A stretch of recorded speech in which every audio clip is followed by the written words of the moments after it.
കൊല്ലം നിലമേലിൽ മദ്യപിച്ച് വാഹനം ഓടിച്ച ആംബുലൻസ് ഡ്രൈവർ പിടിയിൽ. അരുവിക്കര സ്വദേശി അനിൽകുമാറിനെയാണ് ചടയമംഗലം പോലീസ് അറസ്റ്റ് ചെയ്തത്.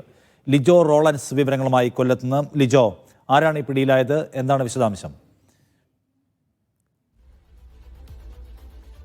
നിഷാദ്, ഈ കൊല്ലം ജില്ലയിൽ പല സ്ഥലങ്ങളിലും ഇത്തരത്തിൽ ഈ ആംബുലൻസ് ഡ്രൈവർമാരുടെക്കെതിരെ പരാതികൾ ഉയർന്നിരുന്നു. അതായത് ആ വാഹനത്തിൽ യാത്ര ചെയ്യുന്ന രോഗികളുടെ കൂട്ടിരിപ്പുകാരാണ് പോലീസിൽ ഉൾപ്പെടെ പരാതി നൽകുകയും ആശുപത്രികളിലൊക്കെ പരാതി നൽകുകയും ചെയ്തത്.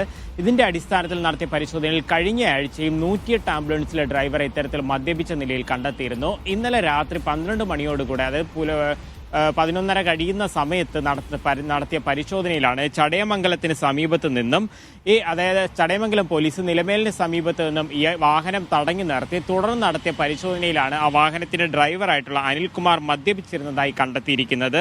ഈ വാഹനം ഈ ആംബുലൻസ് എന്ന് പറയുന്നത് Thiruvananthapuram medical college employees credit സഹകരണ സംഘത്തിന്റെ പേരിലുള്ള ഒരു ആംബുലൻസ് ആണ്. ആ പോലീസ് പരിശോധന നടക്കുന്ന സമയത്ത് ആംബുലൻസിൽ രോഗിയൊന്നും ഉണ്ടായിരുന്നില്ല. അതായത് രോഗി ഇറക്കിയതിന് ശേഷം തിരികെ പോകുകയായിരുന്നു എന്നുള്ളതാണ് പ്രാഥമികമായിട്ട് ഒരു വിലയിരുത്തലായി ഉള്ളത്.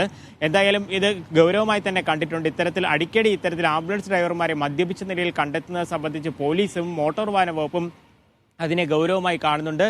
ഇപ്പോൾ മോട്ടോർ വാഹന വകുപ്പിലെ വിവിധ വകുപ്പുകൾ പ്രകാരവും BNS വിവിധ വകുപ്പുകൾ ചുമത്തിയുമാണ് അനിൽകുമാറിനെതിരെ കേസ് രജിസ്റ്റർ ചെയ്തിരിക്കുന്നത്.